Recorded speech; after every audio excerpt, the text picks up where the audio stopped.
దూకుడుతో చేసే రాజకీయం వేరు, ఆలోచనతో చేసే రాజకీయం వేరు. ఆలోచనతో కూడిన దూకుడు చూపిస్తే పాలిటిక్స్ లో, పాలనలో అదే ఫార్ములా అప్లై చేస్తే ఆ combination super hit. Chandrababu Pavan విషయంలో అదే కనిపిస్తోంది. దూకుడేంటో ఆయన చూపిస్తారు, స్మార్ట్ గా ఈయన పని చేసేస్తారు. పవన్ చంద్రబాబు కాంబో నిర్ణయాలను ఎలా చూడాలి? పాలిటిక్స్ లో కొత్త ట్రెండ్ సెట్ చేస్తున్నారా?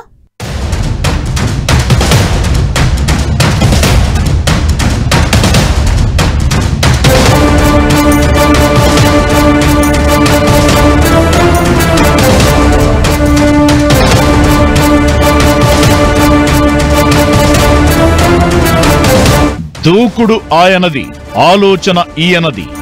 హిట్ కాంబోగా పవన్ చంద్రబాబు పాలన. రాజకీయంలో ఈ ఇద్దరు ట్రెండ్ సెట్ చేస్తున్నారా? పరిపాలనకు సరికొత్త అర్థం చెబుతున్నారా? రాజకీయాల్లో ఒకరు బడబాగ్ని, మరొకరు జడివాన. ఆ ఇద్దరూ కలిస్తే పాలిటిక్స్ ఏంటో, పాలన ఏంటో చూపిస్తే ఎలా ఉంటుంది? ఇంకెలా ఉంటుంది? ఏపీలో అలా ఉంటుంది. ఇదే చర్చ జరుగుతోంది ఇప్పుడు ప్రతి చోట. డిప్యూటీ సీఎం పవన్ కళ్యాణ్ దూకుడు, సీఎం చంద్రబాబు స్మార్ట్ రాజకీయం కలిసి సరికొత్త ట్రెండ్ క్రియేట్ అవుతోంది. ఇలా పాలించొచ్చా? పరిపాలన ఇలా చేయొచ్చా? జనాలను ఒప్పించి మెప్పించి ఒక్కో సమస్యకు ఇలా చెక్ పెట్టొచ్చా అనే రేంజ్ లో ఇద్దరి తీరు కనిపిస్తోంది. చంద్రబాబు పవన్ది హిట్ పేర్ అంటోంది. అందుకే ఇప్పుడు 10 ఏళ్లు చంద్రబాబే ముఖ్యమంత్రిగా ఉండాలని పవన్ అంటుంటే, పవన్ ఎదుగుతుంటే నీడలా ఉంటాను అన్నట్లుగా చంద్రబాబు కనిపిస్తున్నారు. ఇద్దరి స్నేహం, ఇద్దరి పాలన రాజకీయానికి, అడ్మినిస్ట్రేషన్ కు సరికొత్త అర్థం చెబుతోంది. ఇద్దరిని గెలిపించిన కోట్ల కళ్ళు ఆనందంతో తడియేలా చేస్తున్నాయి. ఇది కదా కూటమంటే, ఇది కదా స్నేహమంటే అని పొగడ్తలు గుప్పిస్తున్న పరిస్థితి. ఏపీలో కూటమి సర్కార్ను నడిపిస్తున్న 2 చక్రాల్లో ఒకటి CM Chandrababu, 2 deputy CM Pavan Kalyan. కూటమి కట్టడంలోనూ, వైసీపీని గద్దె దించడంలోనూ ప్రముఖ పాత్ర పోషించిన పవన్ కు అడగకుండానే డిప్యూటీ సీఎం పదవిని అప్పగించారు చంద్రబాబు. పాలన విషయంలోనూ ఆయనకు సంపూర్ణ స్వేచ్ఛ ఇస్తున్నారు. దీంతో ఇంటి విషయాలను పవన్ చక్కబెడుతుండడంతో చంద్రబాబు బయట విషయాలను చూసుకుంటున్నారు. రాష్ట్రంలో సమస్యలకు పవన్ చెక్ పెడుతుంటే, కేంద్రం సాయంతో రాష్ట్రాన్ని గాడిలో పెట్టడంపై చంద్రబాబు దృష్టి సారిస్తున్నారు.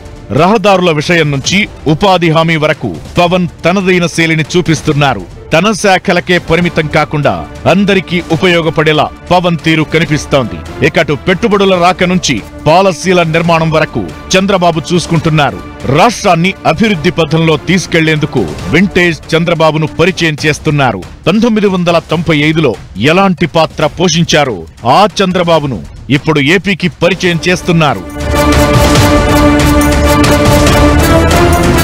ఇద్దరి లక్ష్యం ఒకటే, రాష్ట్రం కోసం ఇద్దరు కంటున్న కలలు ఒకటే. పవన్ దూకుడు రాజకీయం చూపించినా, చంద్రబాబు ఆలోచనతో అడుగులు వేస్తున్నా, ఇద్దరి నిర్ణయాల వెనుక లక్ష్యం మాత్రం ఒకటే, రాష్ట్రాన్ని గాడిలో పెట్టడమే తప్ప మరేదీ తెలియదు అన్నట్లుగా చంద్రబాబు పవన్ తీరు కనిపిస్తోంది. 3 పార్టీల సమన్వయం కోసం చంద్రబాబు ప్రయత్నిస్తున్నారు. అంటే క్షేత్రస్థాయిలో ప్రభుత్వ పార్టీల మధ్య కోఆర్డినేషన్, పాలనా పరంగా జనాలకు వివరించాల్సిన అంశాలు, పథకాల రూపకల్పన లాంటి విషయాలను చంద్రబాబు చూసుకుంటున్నారు. వీటి అమలును పవన్ నేతృత్వంలోని జనసేన మంత్రులు చూస్తున్నారు. దీంతో ఎక్కడ పాలనా పరంగా పరపచ్చాలు, అధికార వినియోగం పరంగా ఆధిపత్య ధోరణి లేకుండా ముందుకు సాగుతోంది. ఒకే ఆలోచన కలిగిన 2 పార్టీలు, 2 నాయకులు కలిస్తే ఎలా ఉంటుంది? ఆ పాలనలో ఎలాంటి ట్రెండ్ అవుతుంది అనడానికి చంద్రబాబు పవన్ తీరు అద్దం పడుతుందనే చర్చ జరుగుతోంది. పవన్ కళ్యాణ్ ఆగ్రహం, చంద్రబాబు ఆలోచన.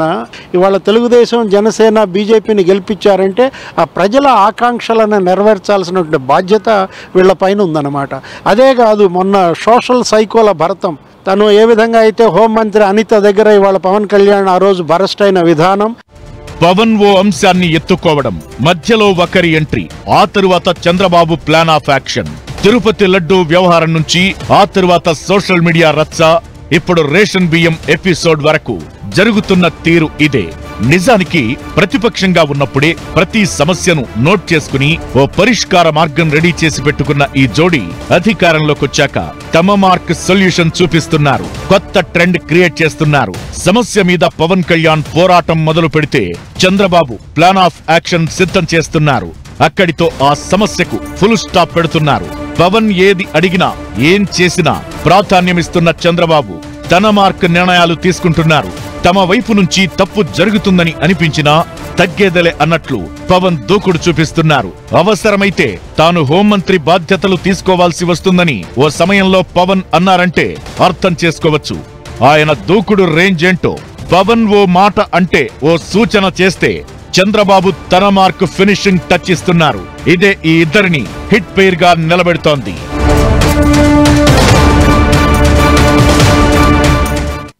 తిరుపతి లడ్డూ ఇష్యూ నుంచి అక్రమ రేషన్ బియ్యం వ్యవహారం వరకు పవన్ మార్క్ దూకుడేంటో కనిపిస్తోంది. చంద్రబాబు స్టైల్ స్మార్ట్నెస్ ఏంటో పరిచయమైంది. ఒక్కో సమస్యకు ఒక్కోలా చెక్ పెడుతూ కూటమి సర్కార్ గురించి దేశం మాట్లాడుకునేలా చేశారు ఇద్దరు. మరి ఈ ఇద్దరు ఇకపై ఎలాంటి నిర్ణయాలు తీసుకోబోతున్నారు? ఏపీలో అసలు సినిమా ఇప్పుడే స్టార్ట్ అయిందా? ఏం జరగబోతోంది?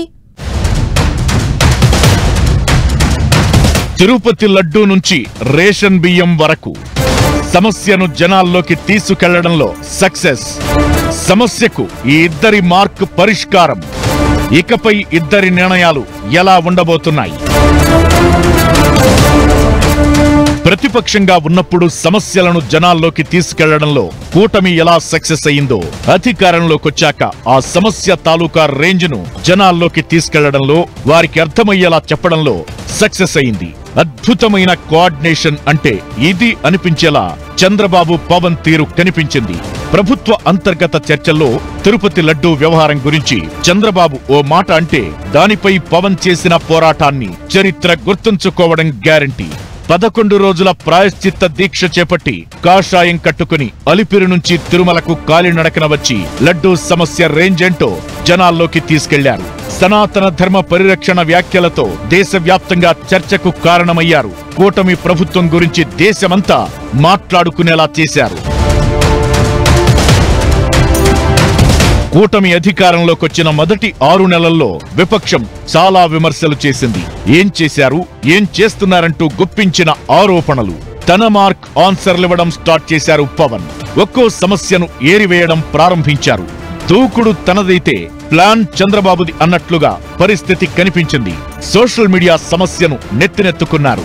కుటుంబ సభ్యులను టార్గెట్ చేస్తూ అసభ్యకరంగా పోస్టులు పెడుతుంటే చర్యలు ఎందుకు తీసుకోవట్లేదని హోంమంత్రిని నిలదీశారు.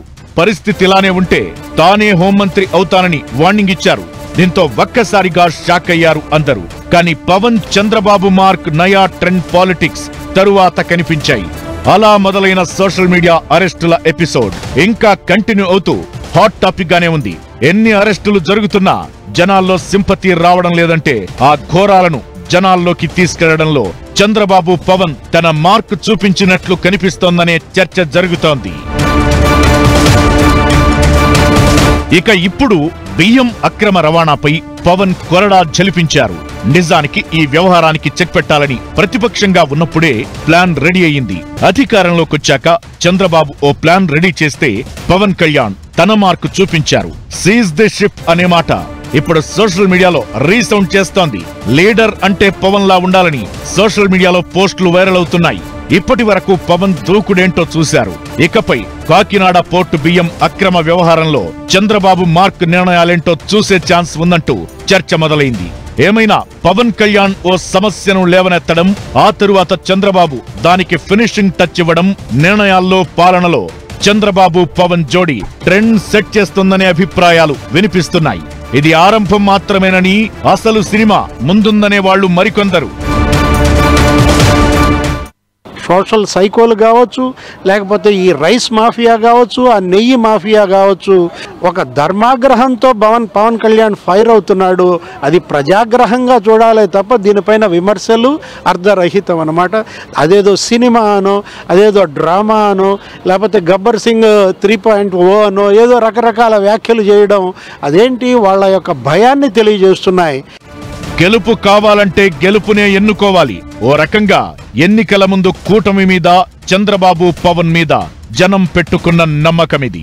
ఆ నమ్మకం నిలబెట్టుకునే పనిలో ఉన్నారు ఈ ఇద్దరు. కలిసి ఉండడం అంటే ఏంటో, కలిసుంటే బలమేంటో, పొత్తు ధర్మం ఎలా ఉండాలో, పొత్తులో నిర్ణయాలు ఎలా తీసుకోవాలో, ఎవరు ఎప్పుడు నెగ్గాలో ఎప్పుడు తగ్గాలో చూపిస్తూ, ఒక్కో సమస్యను జనాల్లోకి తీసుకెళ్తూ, తమ మార్కు పరిష్కారం చూపిస్తూ ఈ ఇద్దరి జుగల్బందీ పొలిటికల్ స్పెషల్ అట్రాక్షన్ గా నిలుస్తోంది.